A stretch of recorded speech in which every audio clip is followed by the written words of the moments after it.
დიუშენის სინდრომის მქონე ბავშვების მშობლები ითხოვენ, რომ მათ აქციაზე არ იყოს არანაირი პოლიტიკური მოთხოვნა, არანაირი პოლიტიკური პლაკატი, არანაირი პოლიტიკური პატიმრის პლაკატი, მათ შორის ევროკავშირის დროშაც კი.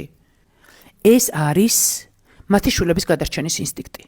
მე მგონია, რომ ეს არის ძალიან ნორმალური მშობლური ინსტინქტი. სწორის და არასწორის დრო ამ დროს არ არის, როდესაც იცი, რომ სწორედ იმ ადამიანების ხელში ათობით მილიონი ევრო, რომელსაც სხვაგან ფიზიკურად ვერ მოიპოვებ, რომ შვილი გადაარჩინო.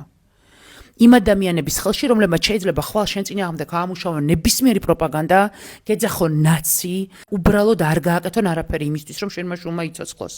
ამდენი ხანიც კი ამოუხსნელია, რითი ხელმძღვანელობენ, არის, არ ვიცი, რაციონალური და არარაციონალური მიზეზი, ოლიგარქების მთავრობის, როდესაც ბავშვებს გადარჩენის ელემენტალურ საშუალებაზე ეუნებიან უარს, ანუ აუხსნელია სიჯიუტე, მართლა წარმოუდგენელია.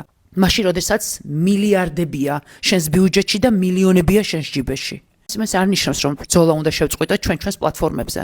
მე ვფიქრობ, რომ ჩვენ დანარჩენ საქართველოს უნდა ვაჩვენოთ.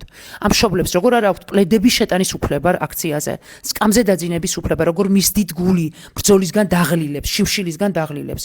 უნდა ვაჩვენოთ დანარჩენ საქართველოს ბავშვები ფიზიკურად როგორ იბრძვიან, რომ გადარჩნენ. სადაც ხმა მიმიწუდება, მე ვიბრძოლებ მათ მშობლებისთვის, მაგრამ თუ ისინი იტყვიან, რომ პოლიტიკური კონტექსტი არ უნდა საკუთარი შვილების გადარჩენის აქციაზე, ესეც გასაგები და მისაღებია.